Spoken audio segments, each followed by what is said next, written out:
Hello, everyone. I'm Ellie from Nourishment Redacted, and welcome to Lioness Lifestyle Live. And I'm Cristie from Meeting Wellness. We're so happy to meet with you this evening. Thanks for coming by. And I'm Hayley from Meatiswhereitsat. Please put those QQQs or 3 question marks in front of your questions so we know to ask them to our awesome guest. And now it's time for this week's Roar of the Week. I think I found this one on Ellie's channel this time. And so without further ado, it's from Valerie Burns. And she says, talking to Lindy, that was our guest last week. Lindy, you're very strong and absolutely respect you for your tenacity. I wish you the very best in health and prosperity. Lindy, I wish you the same. And I can't wait to meet you in Texas in a couple months.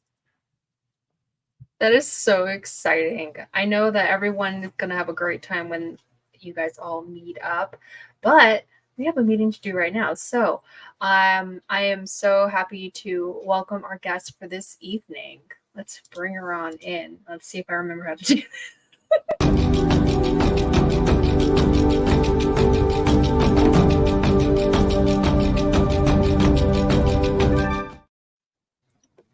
Hey!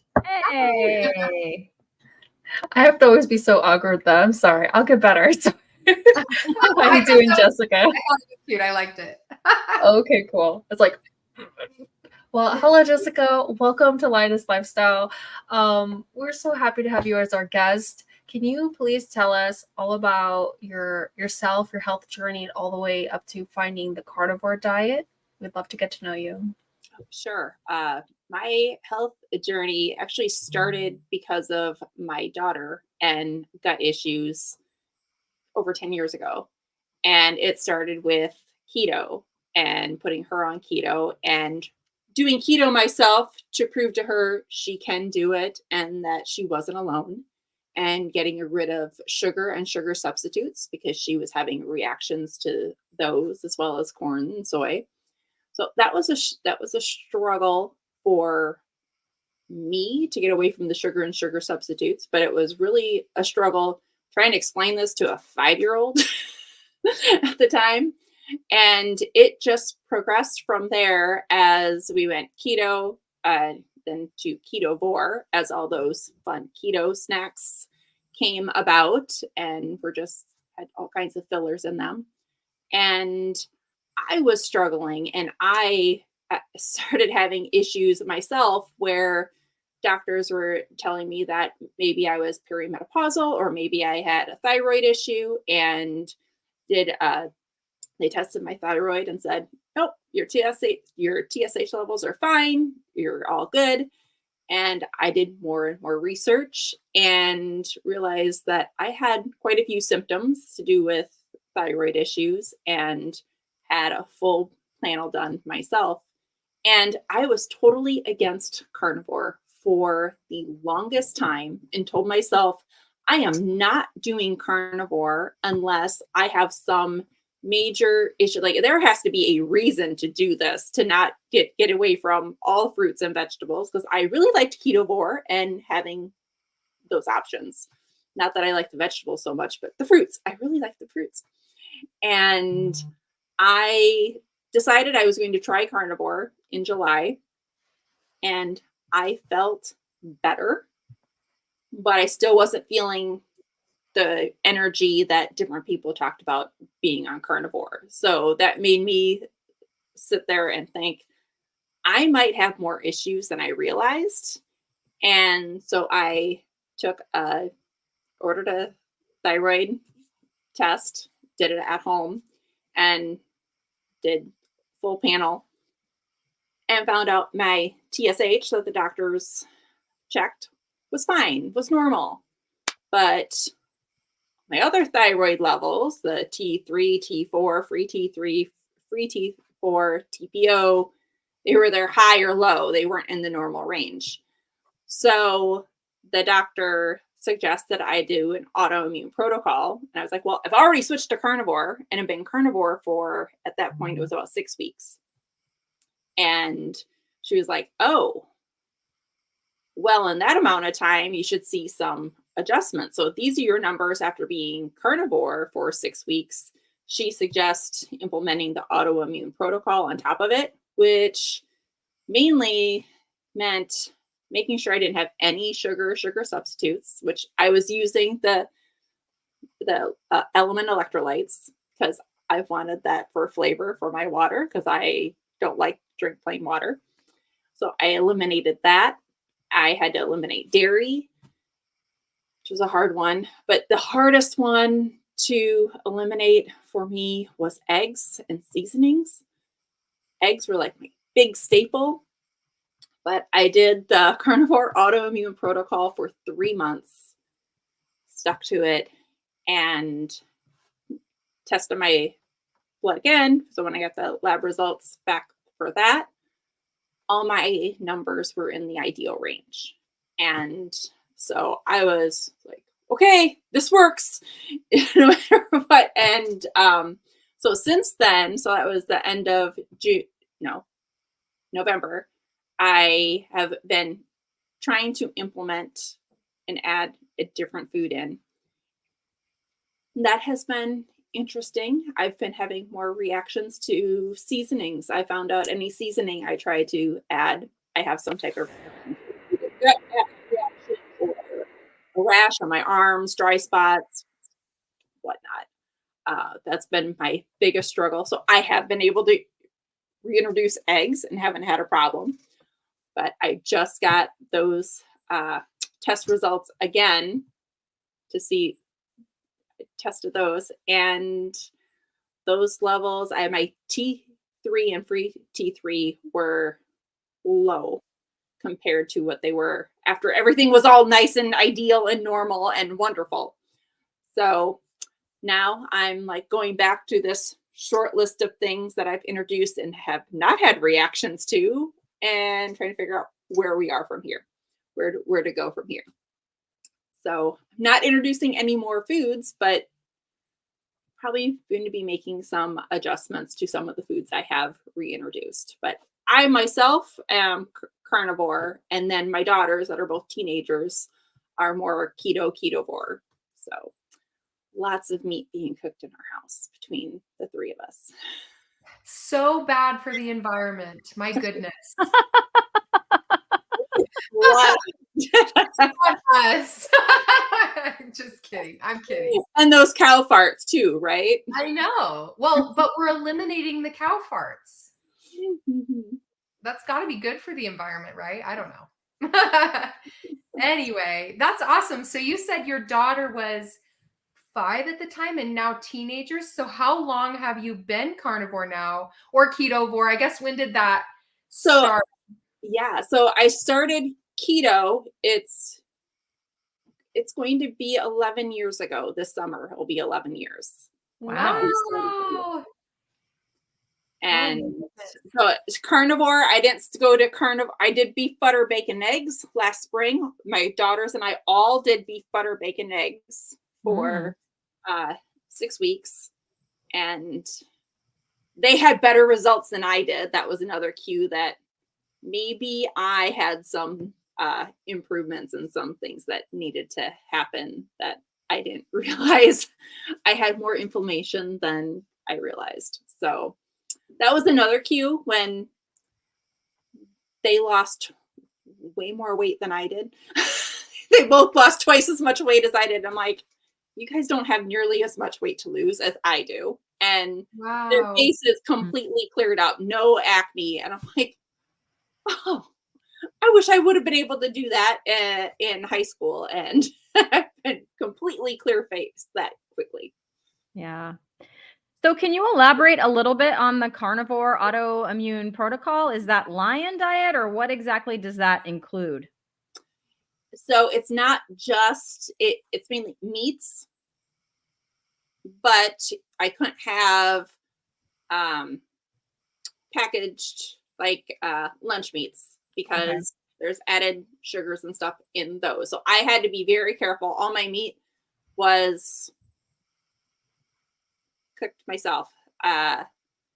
So I'm lucky enough. I live in Iowa and I grew up on a dairy farm, and my uncles still have beef cattle. So I'm lucky enough to be able to get cows from him. So when I went autoimmune protocol, I was mainly beef, and then I would do bacon.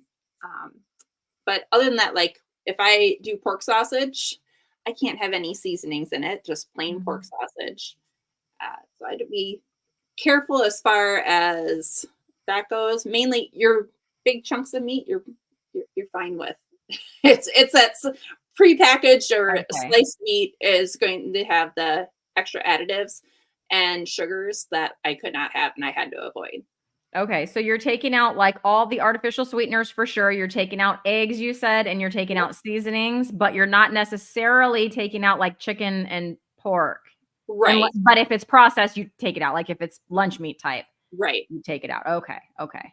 Interesting. So for your thyroid issues, have you supplemented anything, iodine or gone high fat or any of those things that Dr. Bright talks about for that? Well, yes, I was already taking iodine. So I did up my iodine. The iodine that I have, it's like a 10% solution. Okay. Versus the 2% solution. I know Dr. Berry talks about the iodine that he recommends, and like, okay, I got the 10% solution, so it wasn't quite as many drops, and I knew I needed more, and I had a wide variety of supplements that I had available to me, but when I went carnivore, I muscle tested every single one of my supplements, and the number of supplements that I was needing dramatically decreased. So that was shocking to me because I'm always into nutrition, and I want to make sure that I'm getting all the nutrition my body needs. So for many years, I'm reading about different supplements, and this supplement helps this, and this supplement helps with that. But I did find out I wasn't always needing those supplements.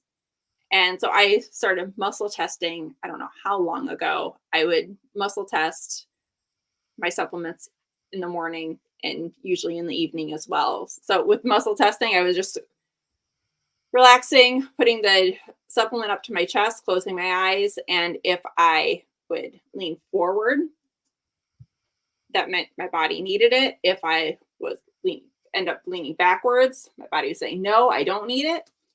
And I was finding, especially after I went carnivore and did the carnivore autoimmune protocol, there's only a few supplements that I really needed. I have the Keto Chow Daily Minerals, my iodine, and then the only other supplements that I found that I was needing on a regular basis was a thyroid supplement, the beef thyroid. I have them with me. The beef thyroid from Ancestral Supplements, and then the adrenal, the grass-fed adrenal, were the only ones that I was needing on a regular basis. So it was the point. Those were the only ones I would just start taking each morning. Now I take those each morning now, and then I also add in my vitamin D with K2 as needed, because there's days I get out and I have plenty of time out in the sun. I homeschool, so I have some freedom and I work from home. So there's times if I don't need to be on video conferences and I'm able to do work outside, I will be outside and I will do my work outside in the sun, and we'll be swinging or listening to books while I'm doing work. So that's one of the ways I'm getting my vitamin D in on those nice days. Yeah, that's fantastic. I'm looking forward to, now that spring is here, going back to sitting outside during my lunchtime because it's not so cold out there and there's like a nice bench I can sit on. I was doing that before winter, and then winter hit. It's too dang cold to sit out there. But we had a question come in from Charlie, aka Darth Carnivore. Can you elaborate a little bit more on what is muscle testing? That is something I learned from my chiropractor. So your body knows what it needs, and with the muscle testing, your body will tell you if you need the supplement or not. Or what's I learned, especially with the vitamin D supplements, this is one of the things my chiropractor told me, was depending on what's in the supplements, your body might not necessarily agree with all the ingredients that are in the supplements. So especially if you have a multivitamin, your body might not need all of those supplements in that multivitamin. So to agree with one versus another. So I took that and did more research on it. And if you do a search for about muscle testing, there's a lot of different research out there, because I know my chiropractor was the first time I had ever heard of it. And now what I like is I can go into the store, I can compare different supplements, and I can muscle test them right there in the store to see if they're different ingredients or the ingredients are in a different order. One might agree with me better than the other. Okay, thank you. Do we have some hellos up there in the comments? Yeah, we have lots of hellos. So Nia was first today. Hey, y'all. Hey, Nia. Nice to see you here. And then quickly after that, Deb popped in. Hey, Deb, how you doing? Hi, Deb. Welcome. And then, sorry if I miss anybody. I did not star the hellos this time. Bruce came in and said, howdy, folks. So howdy, Bruce. Good to see you. And Gail saying howdy to everybody. Hi, Gail. And I think that must, oh, nope. Karen came in and said, hello, ladies. Hello, Karen. Welcome. Karen. Hi, Karen. Nice to see you. So, Jessica, do you want to go or? Oh, no, go ahead. I've asked a few questions in a row. I'll save mine. Go ahead, Ellie. Sounds good. So Jessica, you were telling us that you were probably perimenopausal, you had thyroid issues, and you had energy. Are there any other benefits that you've seen since switching to keto and then later on carnivore that you were kind of surprised about or weren't expecting? Ooh, there was like this slow transition. So I did ketovore, and then I did beef, butter, bacon, and eggs. And then after that, within 2 months, I was already thinking about carnivore. So as far as, I will say, I sleep better. I definitely sleep better. Digestion is better. I don't have near as much gas and bloating. Other than that, I can't say I have a ton of energy, because at times I'm just completely drained. But overall, I have felt better, but it wasn't like a night and day difference. It's not like I was going from the standard American diet to carnivore. So I feel like there was this transition period. And I do remember when I went keto and getting rid of different processed foods and different grains, I felt a lot better just making that transition. So I just feel like I've been slowly, and even as ketovore, I might have had fruit once a week. So going carnivore was not very difficult for me. It was a mindset thing more than anything. It was a mindset thing. Yeah, I have a friend, and she went carnivore for the 90 days. And she was kind of airing out her frustrations to me a little bit, like, I just don't have any energy. I'm really struggling. But she, first of all, I mean, she has for the past 11 years been gluten-free, dairy-free. So she's not coming from someone who's not health conscious or someone who's just eating whatever. And I was trying to tell her that, like, this is just not going to be as intense for you. Like you're going from ketovore, which is very much like mostly gluten-free probably, and like, all that stuff. And so for her, this makes me feel better, because I struggle with the energy.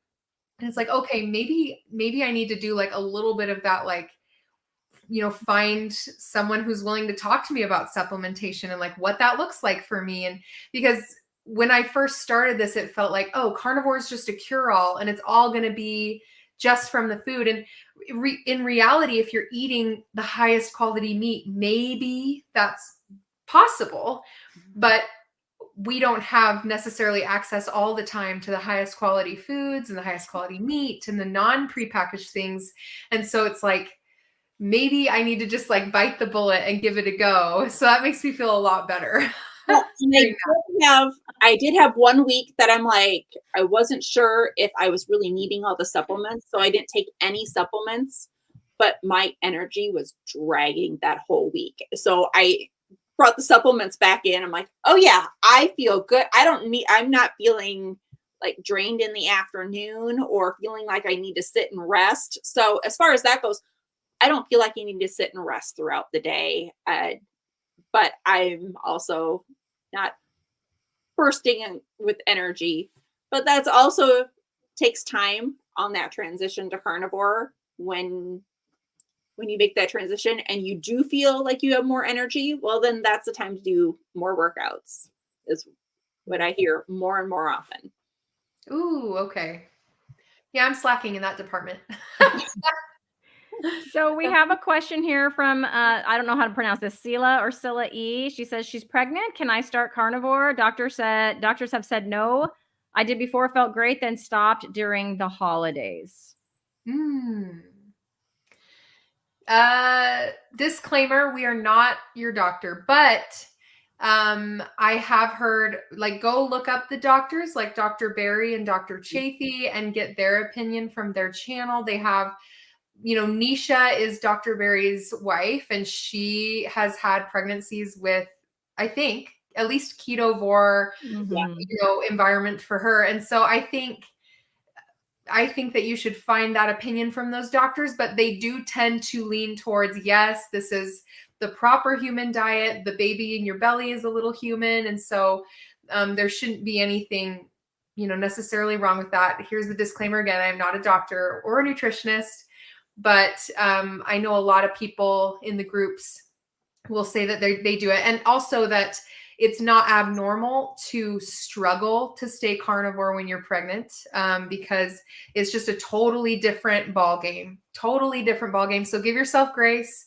You could add more of the meat-based, animal-based foods and see how you do. But I know a lot of people who also have meat aversion during pregnancy. So you could give it a go. But I would look up their videos specifically and see what they say about it. And if you want to see someone else that is currently pregnant, check out Sana. She's at Mrs. Perfectly Imperfect Keto. She was carnivore. She is now pregnant. She was going to do a carnivore pregnancy, and then she got into a little, I don't know what to say, disagreement maybe, or with her doctor. So she's gone more towards keto. Still meat-based, but just including some like avocados and things like that. But she does videos on like what she eats in a week. Very interesting to follow. She's also gives updates on how her pregnancy is going. So that's just like a regular person who happens to be pregnant at the same time as you that you could check out. So hopefully that's helpful. There are 2 ladies on Instagram that I follow. I'm going to go ahead and put in the comments for you to go and follow their account, because one recently is currently pregnant and one just recently had her baby. I think that their content probably will inspire you and help you out with that. So I hope that helps. Awesome. I'm not sure if what Karen is referring to, but maybe the muscle testing, was this a form of kinesiology? I am not sure. Yeah, I'm not sure what she asked it right around when you were elaborating on the muscle testing, but I'm not 100% sure. Karen, maybe elaborate a little more on that question and we'll try to get it answered for you.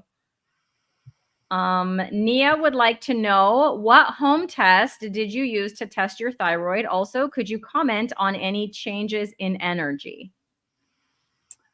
Well, I've done 2 different ones.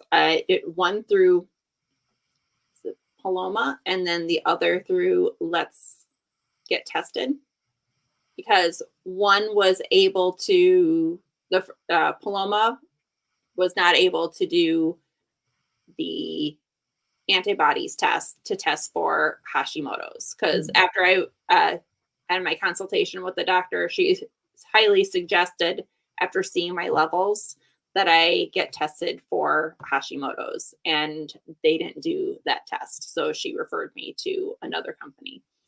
And Okay. so those are the two companies that I have used to do my home test. So when you love, they ship it to me. I prick my finger. All the instructions are there, video instructions. You put it back, they tell you how to package it all back. They give you everything you need. You just drop it off. It's already paid, and ship it away. No, that sounds awesome. And then there's a doctor there that reads your results and kind of consults with you.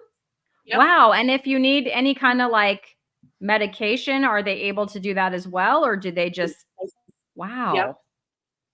Because that was one of the things the doctor was like, I can't, with your test results, and we don't have a prior, like, I can't write you a prescription. I'm like, I don't want a prescription. She's like, oh, okay. Well then, yes, like if you're willing to do an autoimmune protocol, then yes, I highly suggest doing that for 3 months. So that's where I went. That's what I wanted to do. And like I said, I leveled out all of my thyroid levels, which I was very happy with.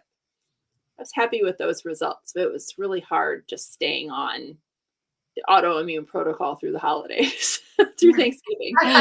Yes. Oh, I'm right there with you on, because like I do like the element, like the chocolate salt, so I would have to give that up, but I think my thyroid is wonky. So that's why I'm asking all these questions. And Nia, I appreciate you asking those questions as well. Yeah, that will not be a fun 3 months if I choose to do that. Well, when I went off of all of that, when I like detox for like a week and a half, and then I had a hard time. I had no energy, and I'm sitting there like, I should not be this drained. And then I was reading up on it and realized that no, that's part of the detox. I'm like, okay, so that's from the dairy that I eliminated. That's from the sugars that I eliminated, and apparently the eggs. I was really struggling, just even concentrating and being able to remember what am I doing, and I would get interrupted and not be able to refocus. So that was the struggle for those first couple of weeks, but then I felt better since then. That's what I was going to ask you about, how long, because I could do it during my summer vacation when I'm a teacher, right? So I have summers off. So it's like, maybe do it then, because then I'm not like responsible I'm basically, on a long break and I can not have to be responsible to do somebody's report card or call a parent and have a serious conversation or things like that. Yeah, you don't want to have those. Right. So we had one more question. Well, there's a bunch of more comments now, and I'll go check them in a minute. But again, Celia E wants to know, Jessica, do you do this for weight loss or mainly for the other reasons you've mentioned?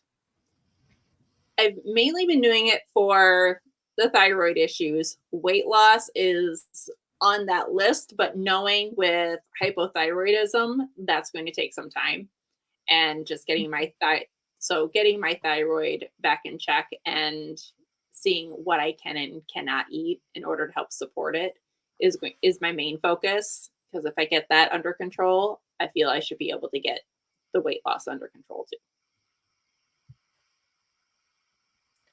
Okay. That's great to know. Hey, go ahead. Yeah, let's ask. I was just gonna, because somebody awesome was starring these questions for me. How long does iodine remain in the body? I know it gets recycled in the body, but not sure what the half-life is. Do you all know? I don't know. So I'm gonna defer to you other ladies if you know. Sorry. I just learned about what iodine does for you recently, so I'm definitely not. Sorry, Scott. I could Google it for you. Want to help out. This I think we can answer. So Aid is asking, has anyone experienced any form of oxalate dumping? I think so, but it was very minor. It was similar to Hayley with a itchy rash on my chest, but I don't think mine was as severe as Hayley's. So it'd be this red itchy rash that would break out on my chest, maybe last for 2 or 3 days. And just be a little bit itchy and not very, and a little bit unsightly, and then it would go away. And that's happened maybe three times. since going carnivore. So it was after I got rid of all the rest of pretty much the rest of the plants. Like, if you know my story, I was keto and then ketovore. So I didn't have any oxalate dumping during that time. But when I got rid of the rest of the fruit and vegetables, then that's when it started to happen. How about you guys? See, I can't say that I have had any experience with it. Yeah, I had, like Cristie said, I had the big rash. Like, it's very small now, but it was like all over my chest, all over my stomach just a couple days ago, really. And it lasted like 3 weeks. And granted, I'm into this now, like maybe 8 or 9 months, but it was just so bad this last time. And in my intro picture, you can kind of see the little red bumps from my intro picture, which was back when I first started on Lioness lifestyle. And I still had it. It was pretty constant, but yeah. And then I had the insomnia really bad, which I've heard is from oxalate dumping as well, from your liver, if I'm remembering correctly. It just causes you to be up a lot at the beginning, and that was really hard. Garrett and I both experienced that.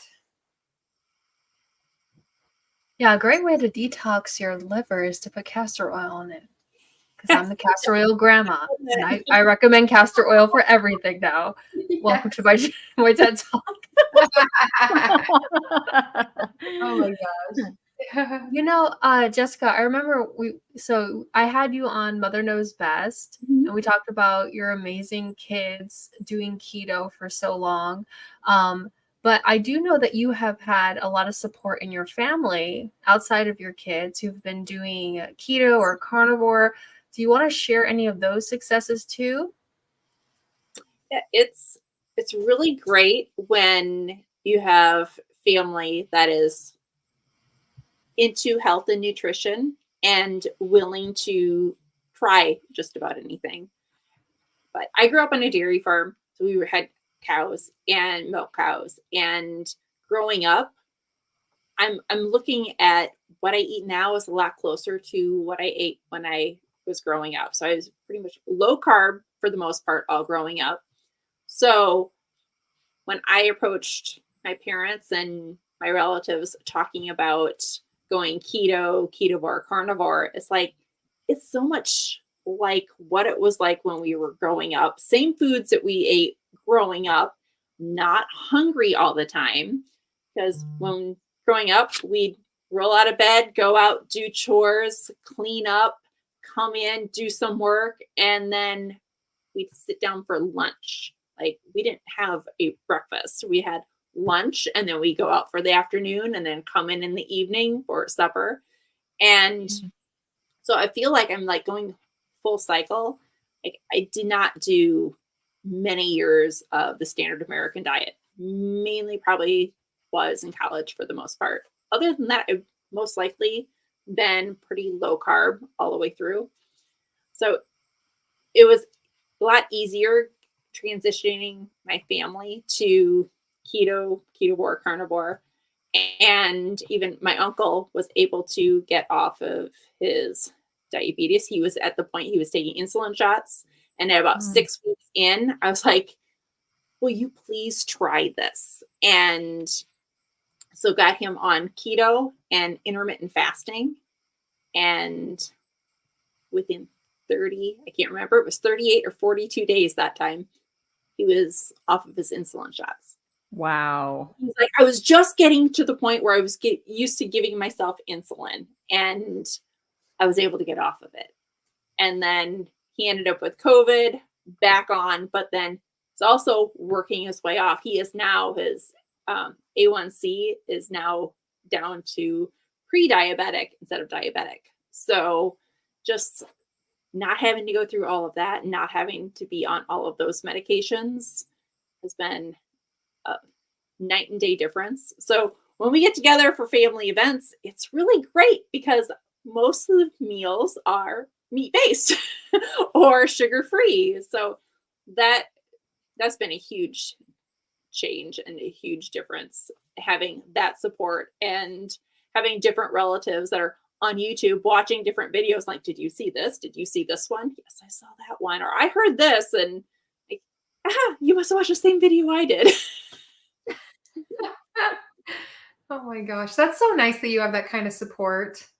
My family's like gluten free, my side of the family, and we did, a while back, a little bit ago, convince Garrett's family to also try this, and they're thriving too. And I'm excited. His mom was pre-diabetic, I think, was where she was, and then she was plant-based, and so she's getting her blood work back soon to see if I don't know if it was her A1C or what that she was concerned about, but we're going to see if that's in normal range. And I'm excited to see that, because it is kind of crazy how that like domino effect happens. And especially with insulin being so expensive, just like insanely expensive. And put the tinfoil hat thing up. But they feed us bad food, so we have to pay more money to keep ourselves alive.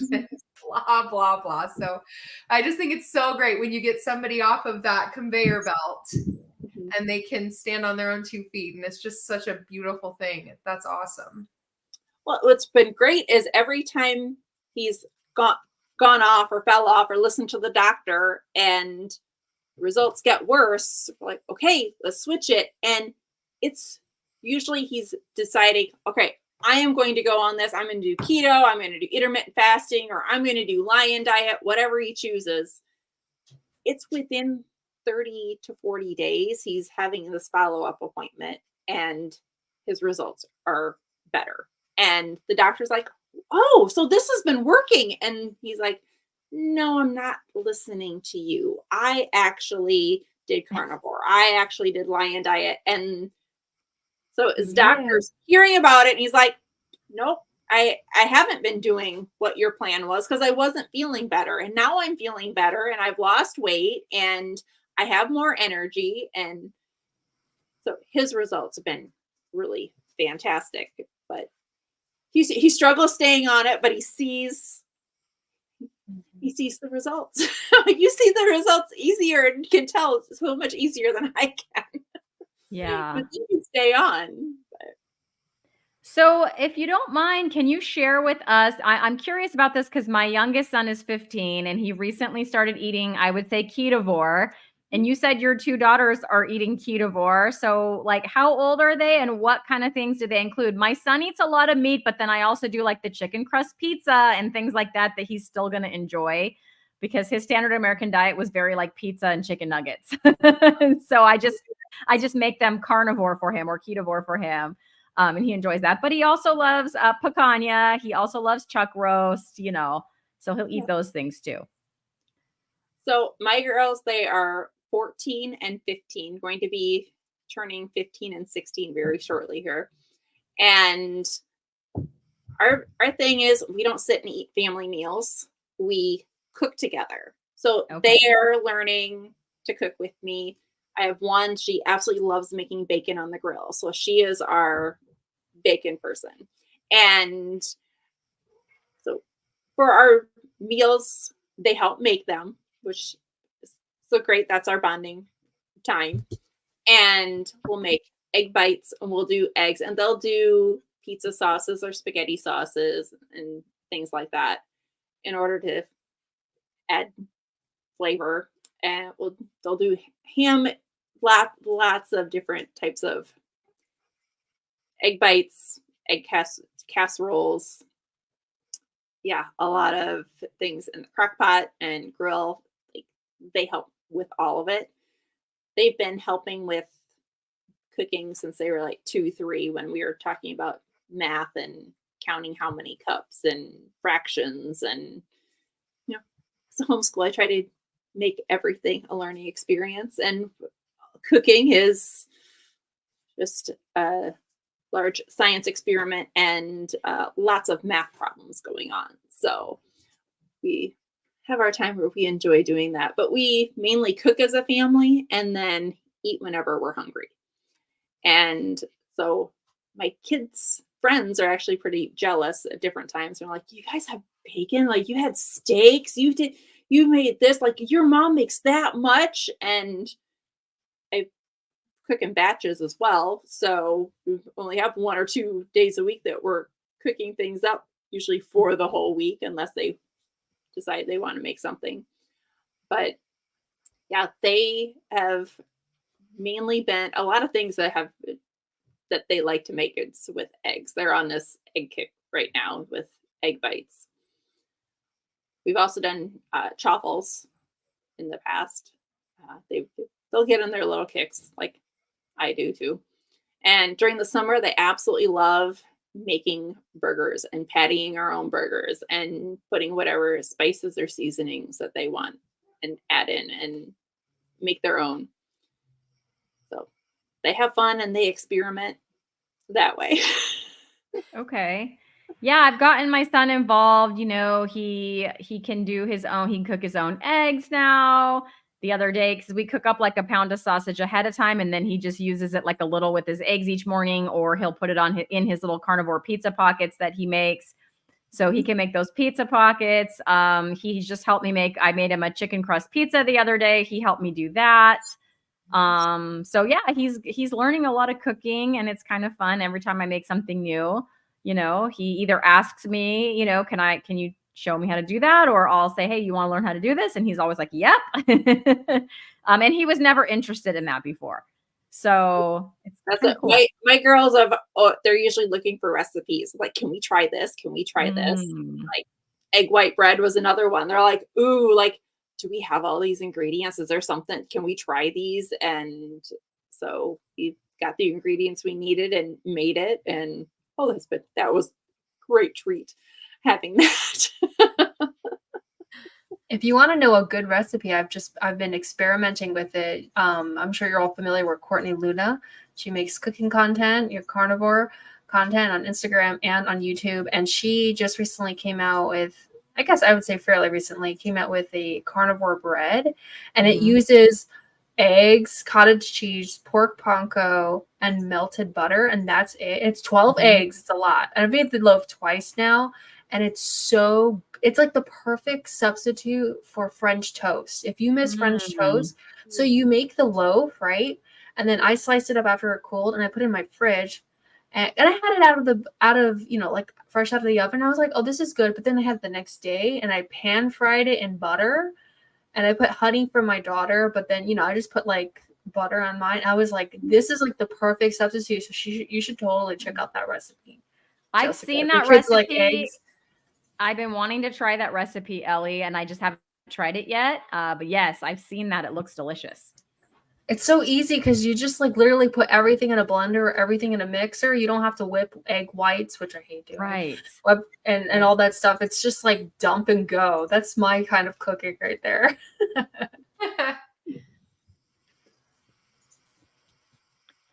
So Eat My Shorts is saying, I thought the idea was to stop eating bad food instead of recreating it with different ingredients. So I'll speak to that. So for me, I am perfectly happy with a picanha or ribeye or burger patties or eggs. Like, I'd be good. And butter. I'd be good. But you know, when you have a teenager switching from standard American diet, or like I'll speak for myself. I have a teenager switching from standard American diet to this way of eating maybe 6 weeks ago. And so first it was like, do you think you might want to do this? And I'm hoping, right? And I'm crossing my fingers and toes, you know, I don't know what he's going to say. He's 15. He has agency. He could say, no, go that way, mom, you know, leave me alone. But, you know, he agreed to do it. And we made some agreements about that. And then it was like, you know, I got him to agree to the 30 days. And then it was like, okay, now how can I get him to hopefully stick with it? If I just would have fed him, you know, steak and such, I don't think he would have done it. In fact, he doesn't really like steak very much, but like I said, he does like the picanha. He doesn't like burger patties like the way I do.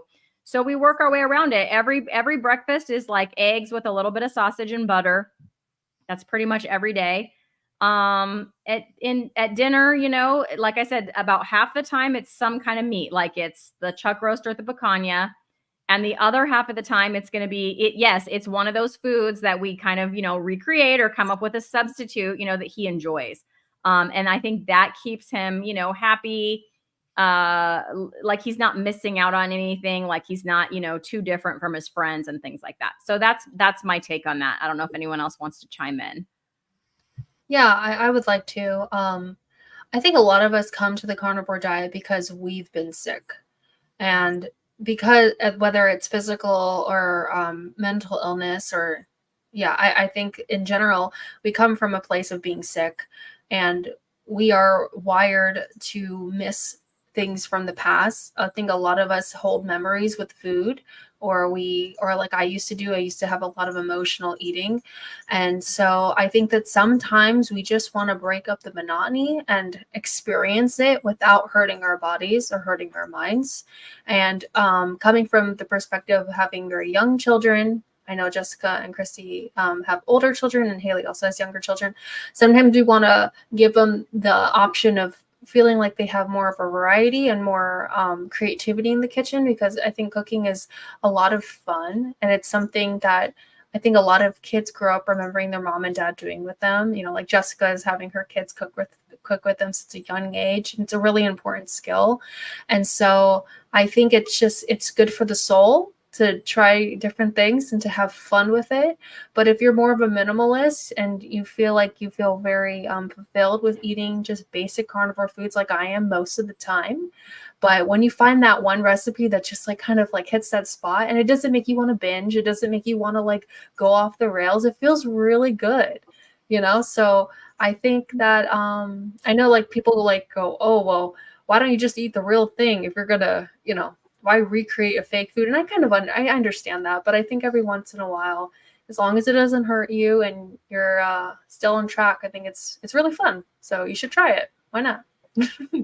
Yeah, and to to add to that really quick, I kind of mentioned this sometimes in the past, but our ancestors didn't have billboards and foods surrounding them all the time that were your previous addiction, right? So we're constantly surrounded by seeing a burger with a bun on a billboard. I pass it all the time, like every day while we're driving. And so if you can make like a chaffle burger bun and put a burger in it and some cheese or whatever, you're recreating that food, but you're satisfying that part of your brain that has been wired that way from basically birth, right? And so even though it's the proper human diet, we are in a very different environment than our ancestors were. And our kids see it too. You know, they're seeing the billboards, they're seeing the foods in the store, they're asking for those things. And so we have to find ways to adapt the foods that we're eating that can still be healthy and still like make us excited. You know, it makes us excited because we loved those foods before, but now we know that they're not good for us.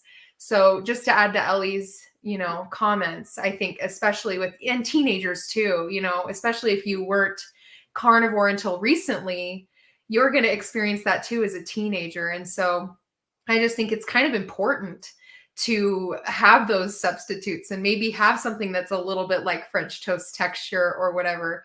And it keeps things interesting and fun and exciting. Yeah, for me with the egg white bread, I was looking for some type of bread substitute that the girls could make a sandwich. And when we go to the park for park days with their friends, we meet every single week with our homeschool group throughout the summer. And it gets pretty hard to just be eating the same thing over and over out of a lunchbox when there's no, because really most things on carnivore you're heating up. You can eat some of it cold, but you want to be with your friends. They're all eating sandwiches, and just socially you want to be able to participate with that. And that was, I've been looking for a decent bread recipe for many years. Like, and I finally found one that they both like, and I was just happy. And it's not going to make us feel like crap afterwards. Yeah. So Deb was saying, I just wanted to say thanks, Deb. He does feel so much better. Like he's just doing so well. He's not even looking back or wanting to go back to the other foods. He's less argumentative, less angry, happier in general. He gets a lot more things done. So yeah, he's doing really well. Thank you for saying that. I think there's some great comments about what we just talked about. So Charlie was saying they seem like useful transition foods. So definitely, I think that's a great way, like, you know, like Cristie is currently doing with her son. I think you're past the transition phase, right? He's just in it. He's in it. Mm-hmm. Yeah, that's right. That's awesome. And then Scott was like, my wife is not carnivore, but she's pretty much keto, but she needs variety in her diet. And I completely understand that, right? Right, ladies? Right. Mm-hmm. That whatever's better for you, whatever step you can take that is going to make you healthier and live longer, right? That's whatever step that is. If you have to keep in vegetables and fruit, cut out the gluten, you know what I mean? So whatever works for her, that's awesome. And it's just going to be better. She's going to be better for it. And then I like this comment. This is the last one. Then put my hands up. Susan was saying, I was keto 5 years before carnivore. I usually cooked a keto version of recipes a few times a week. They were healthier and delicious. I never wanted to go back to standard American diet. So yeah, go Susan. Well, that's fantastic. Hey, Cristie, do you want to do the meaty wheel? Yeah, I do. I have it all ready. So we have a wheel. If you're new here, we have a wheel that we spin each week to kind of give our guest a random question. So here it is. I'm going to give this thing a spin and we're going to hunt down a question for Jessica.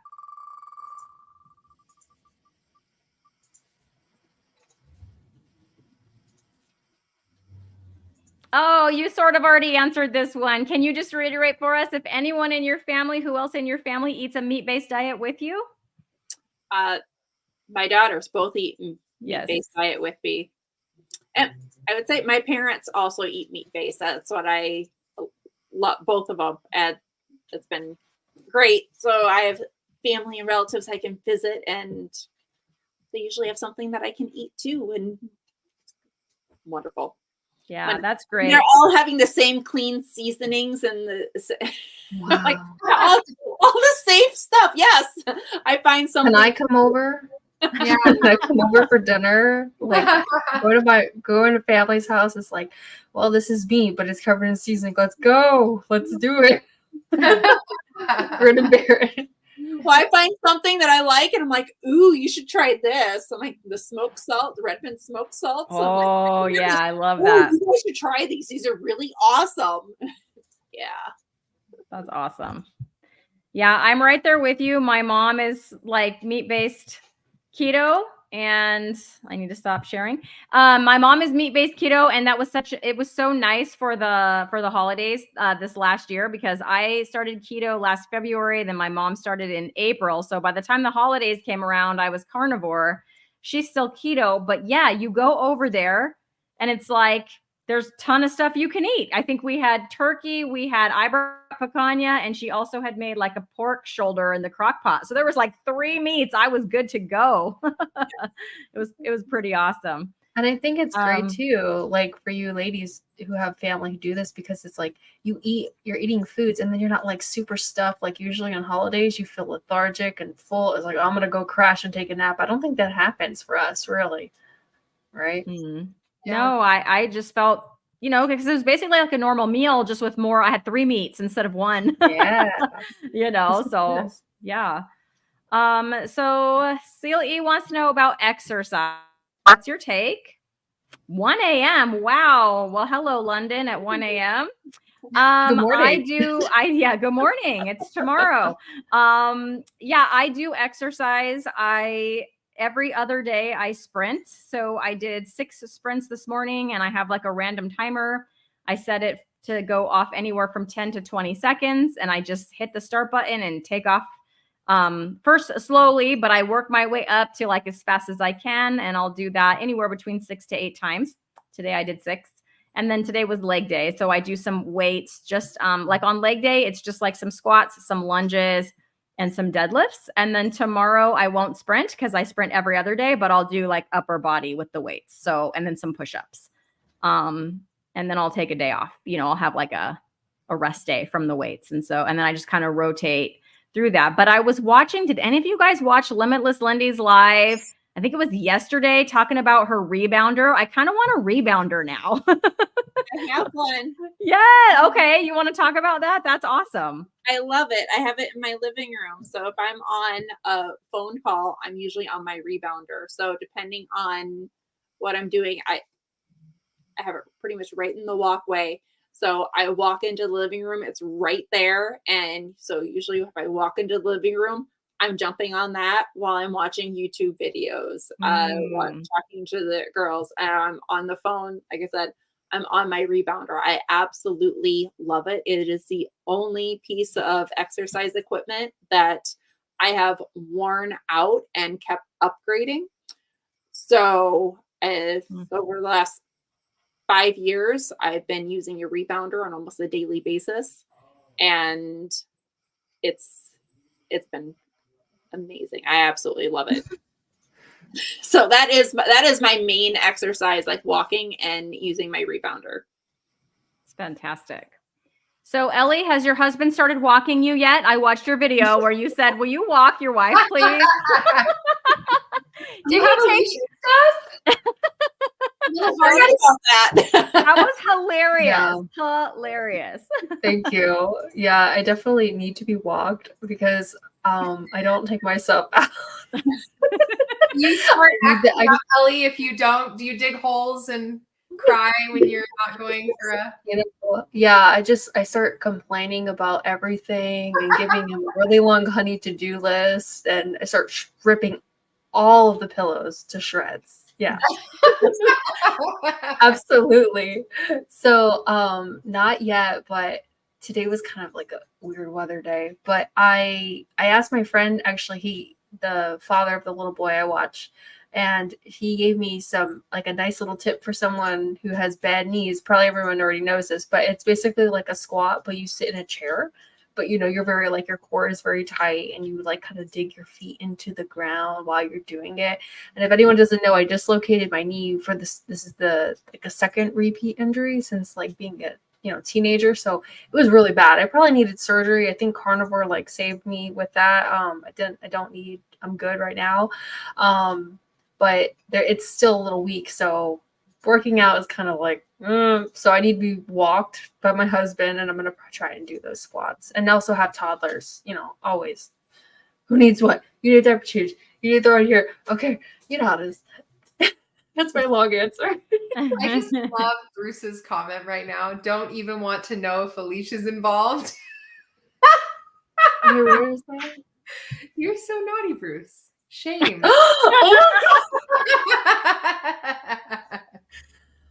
It's so funny too. I literally grabbed his face and I was like, "Can you please take me on a walk?" Because I'm lazy. What can I say? No, there's no leash involved. Oh man.